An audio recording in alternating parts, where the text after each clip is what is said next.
My father looked me in the eyes and said, "Your work doesn't build anything real." The living room went dead quiet. Mom was sitting across from me, staring down at her hands like she suddenly found them fascinating. Daniel stood behind Dad, arms crossed, not saying a single word. And I just stood there, absorbing it. Not surprised, not even shocked, really. Because if I'm being honest, I'd been waiting for someone in this family to finally say it out loud. Dad's voice was calm. That was the worst part. He wasn't yelling. He wasn't emotional. He said it the same way you'd read a line off a spreadsheet. Flat. Final. Like it was just a fact. And right then, something cracked open inside me, not my heart. My patience. I looked around that room and realized this wasn't just about one missed birthday. This was years of silence breaking apart all at once. And 3 days earlier, before I ever set foot in that house, everything had already begun to fall apart. Hi everyone, my name is Rachel. I'm 36 years old, I'm a trauma therapist, and I run my own private practice here in Chicago. And what I'm about to tell you happened 6 months ago, on my son's 10th birthday. I want to be upfront with you. This story isn't easy to tell, but I think it needs to be told. Ethan is my everything. After his dad and I divorced 3 years ago, he went through a really rough patch. Anxiety, nightmares, trouble at school. The kind of pain you never want to watch your kid carry. As a therapist, I knew exactly what he needed.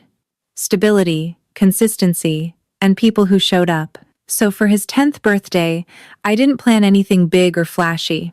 I planned what I called a safe gathering, just close family, a small cake, familiar faces, low pressure. The whole point was to make him feel held, loved, like the world wasn't falling apart around him. A week before the party, I called my parents. Mom picked up, and I kept it simple. I told her directly, "This one really matters. Ethan needs you there." And she said with warmth in her voice, "We'll be there, honey. We promise to actually be present this time." That phrase, "this time," told me everything. It meant they knew they'd dropped the ball before, and I let myself believe that this time would be different. I spent the whole morning setting things up. Ethan helped me hang the banner. He kept running to the front window every few minutes, checking the driveway. He was nervous. I could see it in the way he kept picking at his sleeve. But underneath that nervousness, there was hope. Real, fragile, 10-year-old hope. He looked up at me at one point, and with the most careful voice he could manage, he said, "They're still coming, right?" I smiled and told him, "Of course they are. At 5:30 p.m. When the doorbell still hadn't rung once, I picked up my phone. And what I saw changed everything. It was just a photo, a single Instagram post. But it told me everything I needed to know. There they were, Mom and Dad, dressed up, smiling wide, standing next to Daniel in front of some sleek downtown restaurant. Dad had his hand on Daniel's shoulder, that proud grip he always used when he wanted the world to see he approved of someone. Mom was beaming, actually beaming. The caption read, "So proud of our son. Big things are happening. This family never stops winning."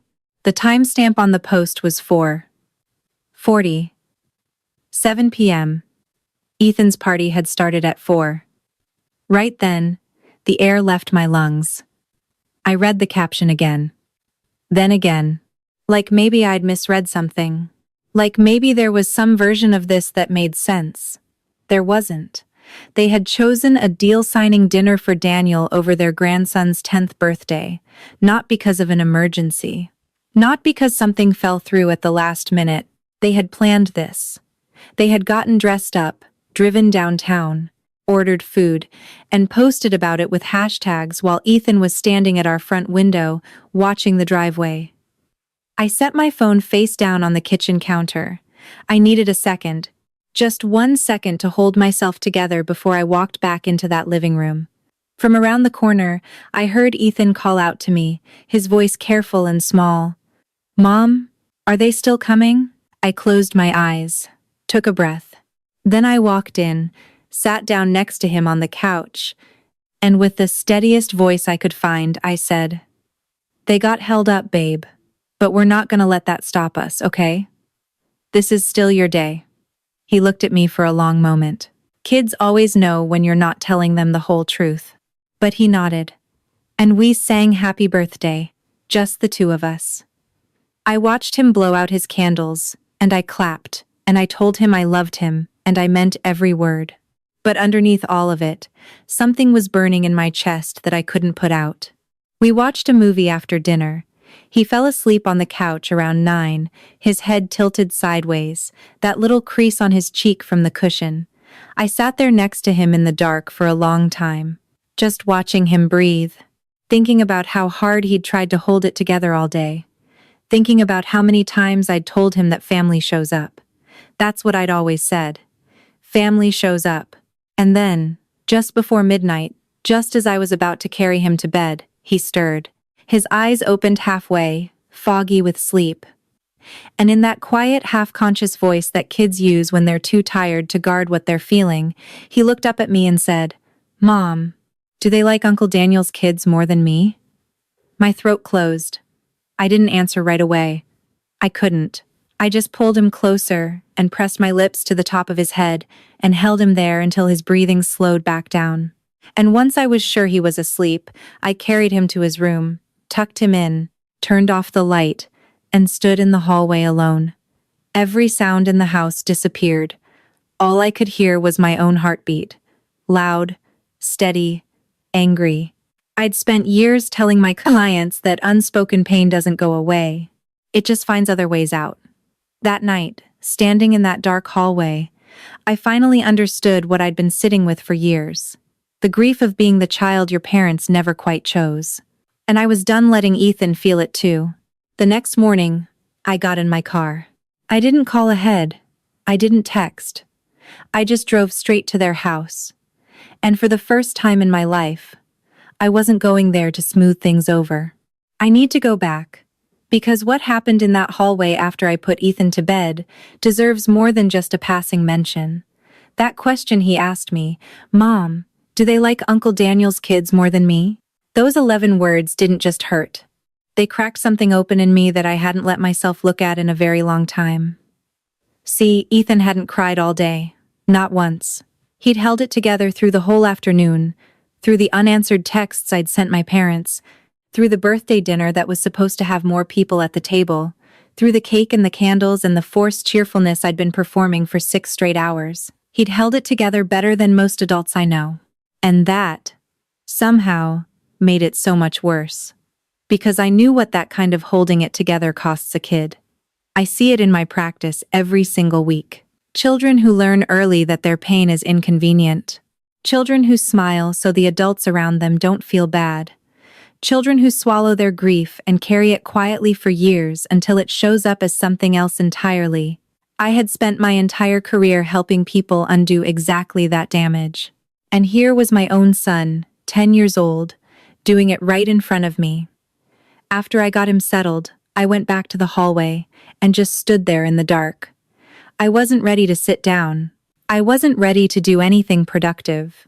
I just stood there and let the full weight of the day land on me all at once. And that's when the memories started coming. Not gently. They hit me like a wave.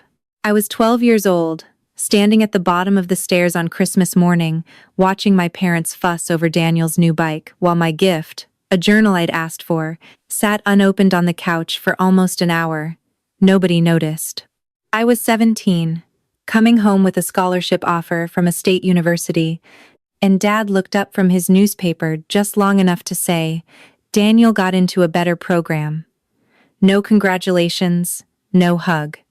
Just a comparison that landed like a closed door. I was 24, calling home to tell them I'd decided to become a therapist, and the silence on the other end of the phone lasted so long I thought we'd been disconnected. Then Dad finally said, "That's not exactly a growth industry, is it?" And Mom said nothing. She was good at that, saying nothing. I'd spent so many years trying to decode that silence. Was it approval? Disapproval? Indifference? I still don't fully know. Standing in that hallway at midnight, I realized something I hadn't fully admitted to myself before. I had never stopped trying to earn their approval, even as an adult, even as a professional who literally helps other people break free from exactly this pattern. I was still showing up, still calling, still including them, still hoping that this time, this holiday, this milestone, would be the one that made them see me differently.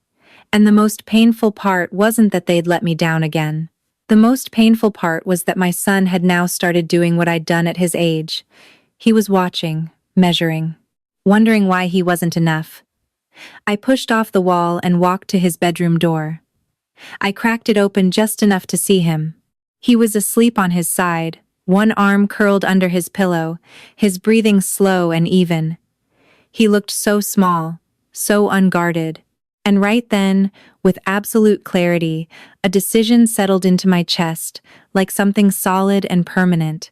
I was not going to let him grow up the way I did. I was not going to raise a child who spent 30 years wondering why his family chose everyone else first. I was not going to keep making excuses for people who had never once made an effort to deserve the loyalty I kept giving them. For years, I'd buried the question that had been eating at me since I was a little girl. Why wasn't I ever enough for them? I'd buried it because asking it out loud felt dangerous. Felt like admitting something I didn't want to be true.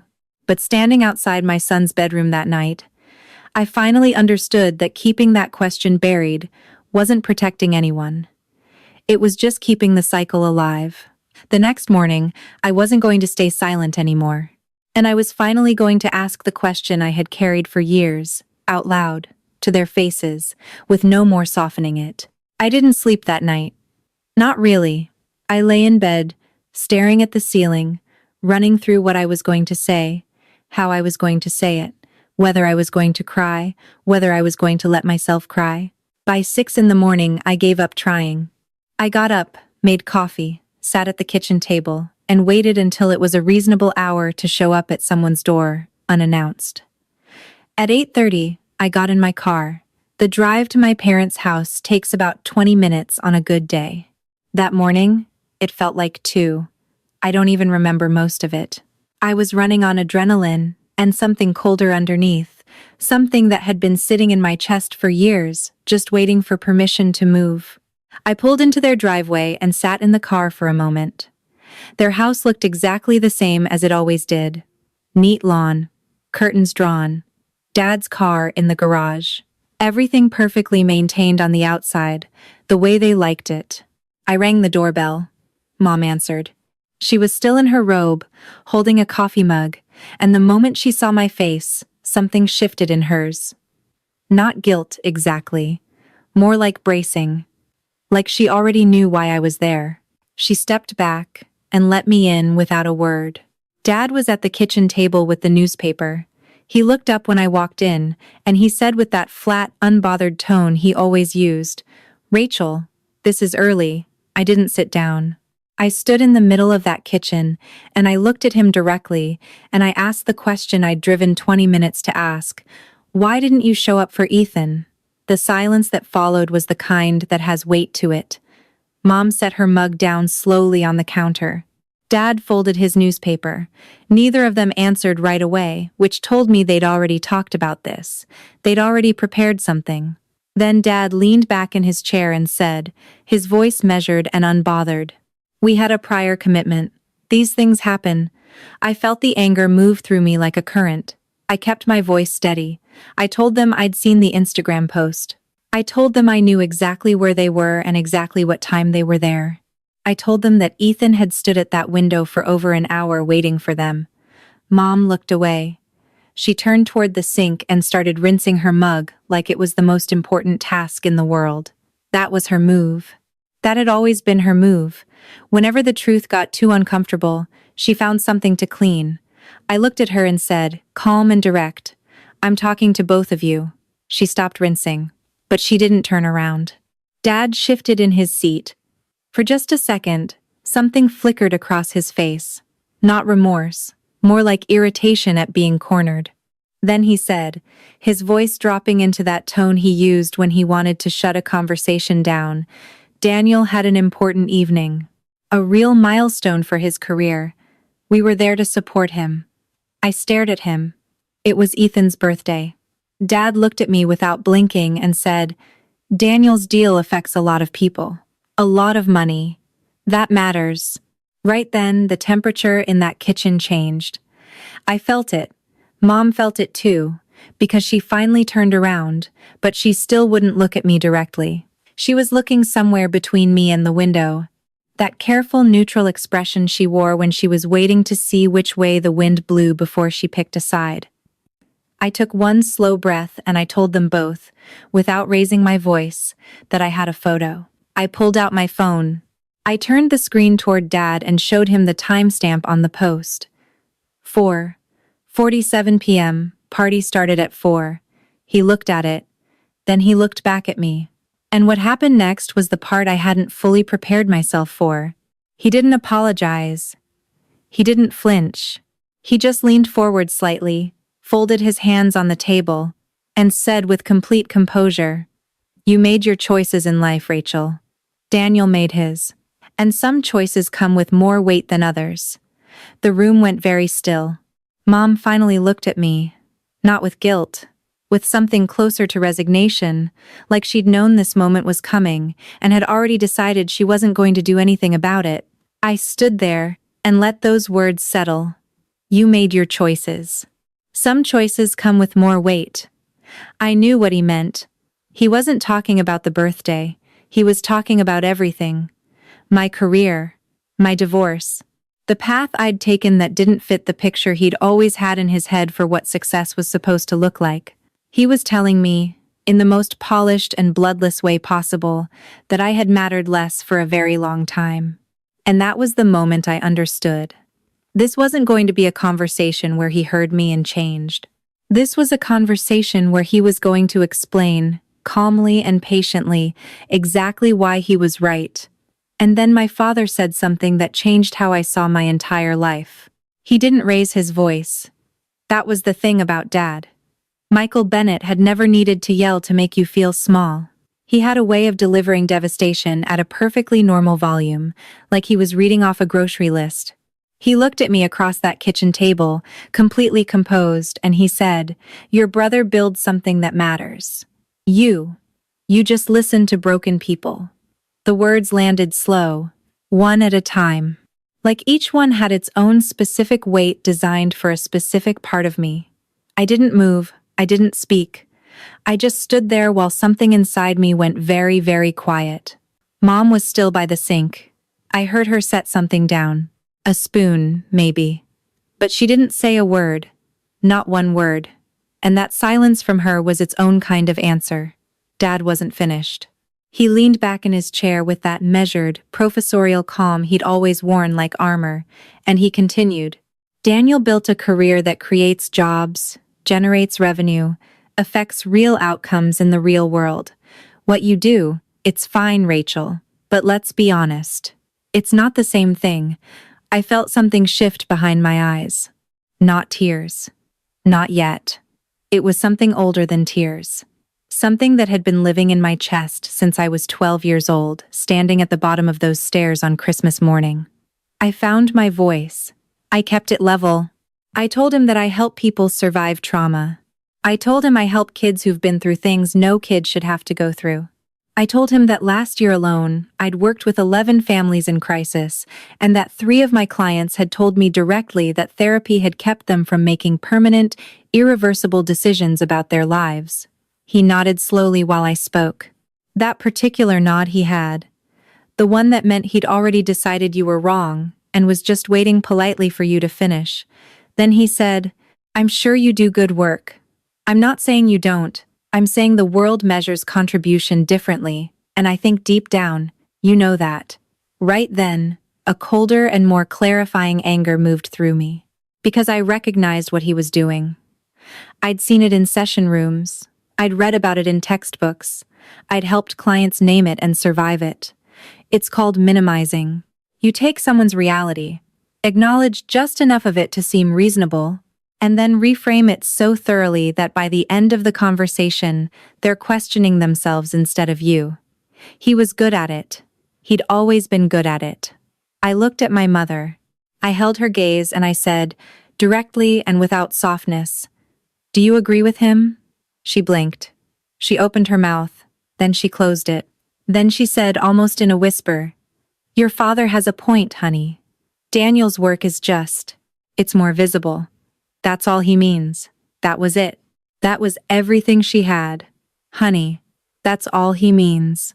20 years of watching her smooth things over, watching her translate his coldness into something palatable, watching her choose the path of least resistance every single time, and that was still all she had. I turned back to Dad, and I told him something I'd never said out loud before. I told him I remembered the Christmas when I was 12. I told him I remembered the scholarship he barely acknowledged. I told him I remembered the phone call when I told them I was becoming a therapist and the silence that followed it. I told him that I had spent 30 years trying to earn something from him that he had apparently already decided I didn't deserve. He didn't look away. He just looked at me steadily and said, "You made choices that prioritized feelings over outcomes. That's not a criticism, it's just an observation." Something broke open in me right then. Not dramatically.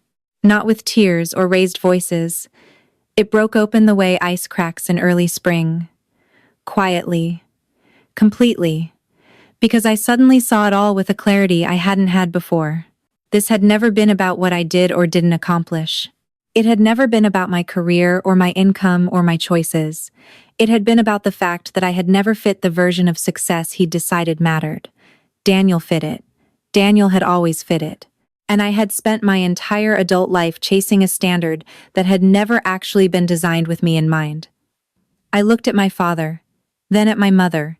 I took in the kitchen I'd grown up in, the table where we'd eaten 1,000 dinners, the window above the sink where I used to watch the backyard as a kid, and imagine the kind of family I thought we were. And I understood, with a finality that was almost peaceful, that I had been mourning a relationship that had never quite existed the way I'd needed it to. The grief of that was real, but underneath it was something else. Something I hadn't expected to find in that kitchen on that morning. Relief. Because once you see the truth that clearly, you can't unsee it. And once you can't unsee it, you don't have to keep pretending anymore. That's when I stopped trying to be understood by people who had already decided what I was worth. And I started thinking very clearly about what I needed to do next. For years, I was the one they called when things went wrong. Not Daniel. Me. That's the part of this story that I think gets lost when people hear it from the outside. They hear favorite child and overlooked daughter, and they assume the overlooked one just existed quietly on the margins. But that's not how it worked in my family. I was overlooked and overused at the same time. And those two things living together in the same space for long enough will hollow a person out in ways that are very hard to explain. It started small, the way these things always do. When I was in my mid-20s, still in grad school, Dad had some trouble with a disability insurance claim. The paperwork was dense and confusing, and he didn't want to deal with it. He called me. Not because I had any particular expertise in insurance at the time, but because, as he put it, "You're good with people stuff." I spent 2 weekends sorting through it, made calls, wrote letters, got it resolved. He said thank you once, briefly, and that was the end of it. Then, it was Mom's estate planning documents a few years later. Then it was navigating a billing dispute with their contractor. Then it was helping them understand a Medicare supplemental plan when Dad turned 65. Every single time, they called me. Every single time, I showed up. And every single time, once the problem was solved, I went right back to being the daughter whose career didn't quite measure up. I was useful in the way a good tool is useful. You reach for it when you need it. You put it back when you're done. You don't think much about it in between. And then there was the emotional labor. The kind that doesn't show up in any paperwork but costs the most. When Daniel went through his first divorce, I was the one Mom called at 11 at night, crying, saying she didn't know how to help him. I talked her through it for 2 hours. I gave her language, perspective, a framework for being present with him without making it worse. She used everything I gave her. She never once acknowledged that she'd called me to do it. When Dad had a health scare 3 years ago, a cardiac event that turned out to be less serious than they'd feared, I was the one who researched his condition, printed out questions for his cardiologist, and drove up to sit with Mom in the waiting room because she was too anxious to be alone. Daniel sent flowers. Nice ones, I'm sure. I sat in that waiting room for 6 hours. Nobody ever mentioned it again. I used to tell myself I didn't do those things for recognition, and that was partially true. I did them because I genuinely loved my family, because I was wired to help, because turning away from someone in need has never come naturally to me. But here's what I've learned from sitting across from hundreds of clients over the years. Love and self-erasure are not the same thing. And when you consistently give without any acknowledgement, without any reciprocity, without anyone ever stopping to ask if you're okay too, you're not just being generous, you're teaching people that you don't require anything in return. I had taught my family that lesson very, very well. Standing in my kitchen the morning after I got back from their house, I poured myself a second cup of coffee, and I sat with that realization for a long time. I thought about all the hours, all the weekends, all the phone calls, all the emotional bandwidth I had poured into a family that had shown up to my son's birthday party via an Instagram post from a restaurant downtown, and something in me that had been straining for years finally, quietly, let go. I wasn't angry anymore. Anger takes energy. What I felt was closer to clarity. Clean, cold, uncomplicated clarity. I knew what I'd been doing. I knew why I'd been doing it. And I knew, with the same certainty I bring to my work every single day, that I was done doing it. So I made 3 decisions that would change everything. And I started with my son. The first decision was the hardest one to say out loud. Not because I wasn't sure about it. I was completely sure. It was hard because I knew what it would cost Ethan in the short term, and I knew he'd feel that cost in ways he couldn't fully articulate yet. But I also knew, with everything I had professionally and personally, that the alternative was worse. A few days after I got back from my parents' house, I sat down with Ethan at the kitchen table after school. He had a snack in front of him, half a peanut butter sandwich, and he was flipping through a book he'd gotten for his birthday. From one of his friends, not from his grandparents. I waited until he looked up at me. Then I said, keeping my voice as steady and warm as I could, "Hey, I need to talk to you about something. About Grandma and Grandpa." He went still, not in a scared way, more like he was bracing himself for information he'd already half prepared for. I told him simply and directly that we weren't going to be spending time with them for a while. I told him it wasn't his fault, not even slightly, and I told him it wasn't because of anything he'd done or said or failed to do. I told him that sometimes adults have their own problems that have nothing to do with the kids around them, and that my job as his mom was to make sure the people in his life were people who made him feel good about himself. He was quiet for a moment. He picked at the edge of his sandwich. Then he looked up at me with those careful eyes he had, the ones that always saw more than a 10-year-old should probably have to see, and he said, "Is it because of my birthday?" I held his gaze and told him honestly, "That's part of it." "Yeah." He nodded slowly, like he was processing it the way he processed most hard things, quietly, methodically, buying himself time before he decided how to feel. Then he said something that I wasn't expecting. He let out a long breath, looked back down at his book, and said in a small, almost relieved voice, "Okay, just that, okay." And that single word broke my heart and put it back together at the same time, because I heard everything underneath it. I heard the exhaustion of a kid who'd been working hard for a long time to manage his own disappointment around people who were supposed to be safe. I heard the relief of someone who'd just been told they didn't have to keep trying at something that kept hurting them. That night, after he was in bed, I sat on the couch in the dark, and I asked myself the question I knew people would eventually ask me. Was I overreacting? Was I making a decision out of anger that I'd regret when the dust settled? I sat with that question honestly. I didn't rush past it. I gave it real space because it deserved real space. And here's what I came back to every single time. I wasn't acting out of rage. The rage had already moved through me and passed. What I was acting out of was something quieter and more durable. Conviction. I had watched my parents treat my son as an afterthought on the one day that mattered most to him.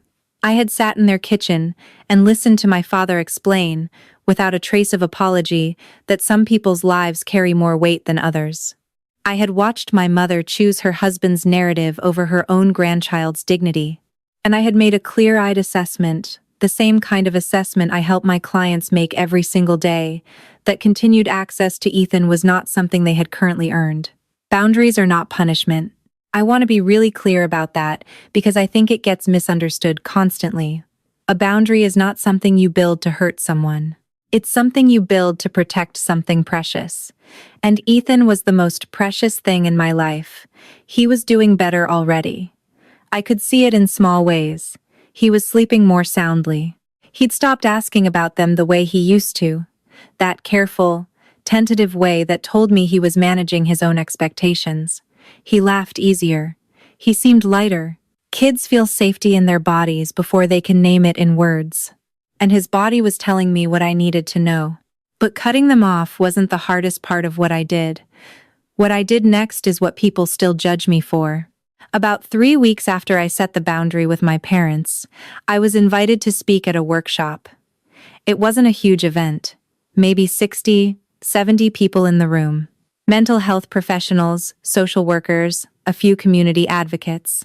The theme of the day was intergenerational trauma, specifically how it shows up in family systems and gets passed from one generation to the next without anyone ever naming it out loud.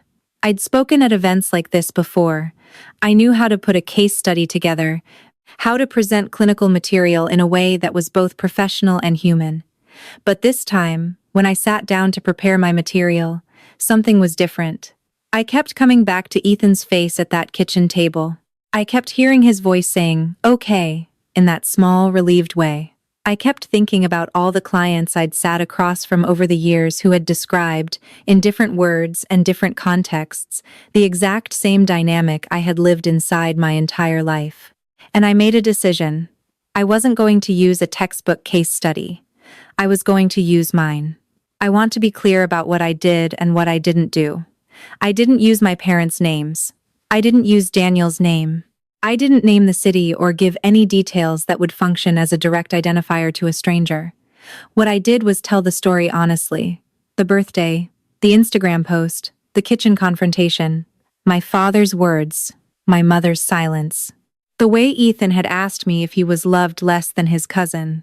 I told it the way I'd tell any case study, with clinical framing, with professional context, with the explicit purpose of illustrating how favoritism functions as a form of emotional neglect and how it replicates itself across generations if it goes unnamed. I thought I'd been careful enough. I hadn't. The workshop went well. People were engaged. During the Q&A, 3 different attendees came up to me privately and said some version of the same thing. "I grew up in that family," one woman cried. A man in his 50s told me he hadn't spoken to his brother in 8 years because of exactly the pattern I'd described, and that hearing it named so clearly made him feel less crazy than he'd felt in a decade. I drove home feeling like I'd done something useful. Something real. That feeling lasted about 4 hours.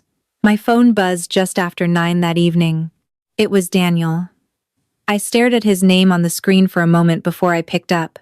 The second I answered, before I could say a single word, his voice came through sharp and tight with an anger he was barely containing. "You talked about our family. In public. In front of a room full of people." I told him calmly that I hadn't used anyone's name. He cut me off immediately and said, his voice rising, "You didn't have to. Anyone who knows us would know exactly who you were talking about. Do you understand what you just did?" Right then, a cold feeling moved through me. Not guilt. Something more complicated than guilt. Because part of me had known, when I was putting that talk together, that this was a possibility.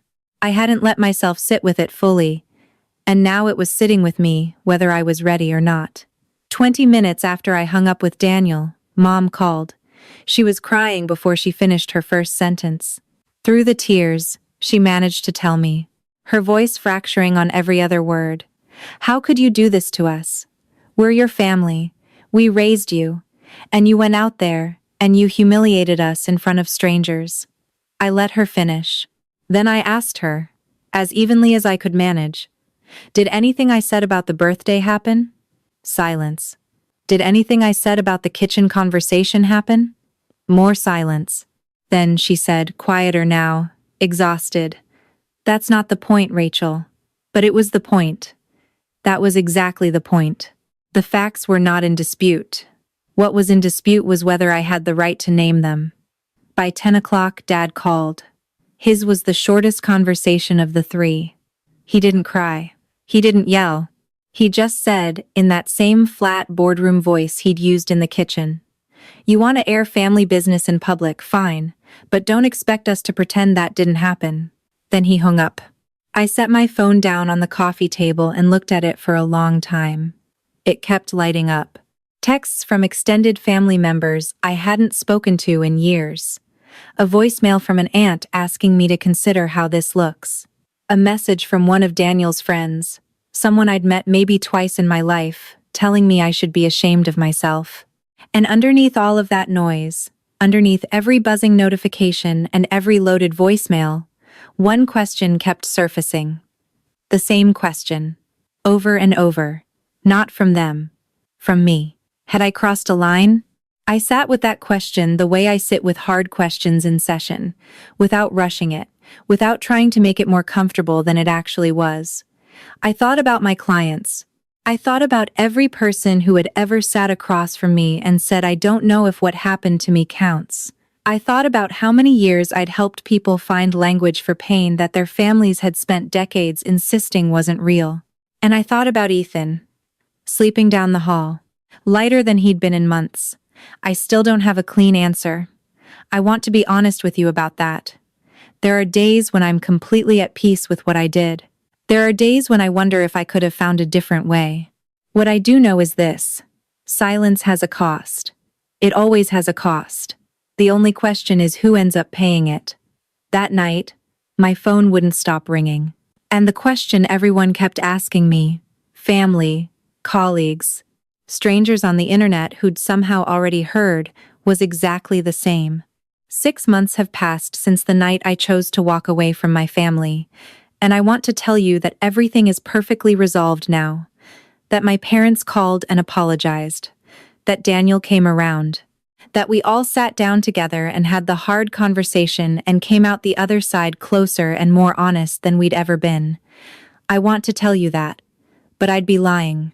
The truth is quieter than that. And in some ways, harder. My parents and I are still not in regular contact. There have been a few brief exchanges. A text from Mom on Ethan's half-birthday, which I thought was an attempt at something. I'm still not sure what. A voicemail from Dad around the holidays that I listened to twice and didn't return. Not out of cruelty, out of self-preservation, because every time I've let that door open even slightly in the past, I've walked away from it smaller than I was before. Ethan is doing better. Genuinely better. His anxiety has leveled out in ways his therapist and his teachers have both noticed independently. He laughs more easily. He asks fewer careful, guarded questions. He stopped checking his phone on holidays, waiting for messages that weren't coming. Watching that happen has been the clearest confirmation I've had that I made the right call. Do I still think about it? Every single day. I think about whether there was a version of this where I handled the workshop differently. I think about whether my mother might have chosen differently if I'd given her more time. I think about what it means to love people you can no longer trust to be safe. I don't have clean answers to any of it. What I do have is this: a son who knows his mother will choose him, a practice full of people I'm genuinely able to help, a life that finally feels like mine. Boundaries aren't cruelty. Protecting your child isn't cruelty. Naming the truth isn't cruelty, even when the people who raised you need it to be.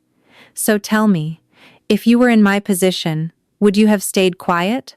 Or would you have done exactly what I did?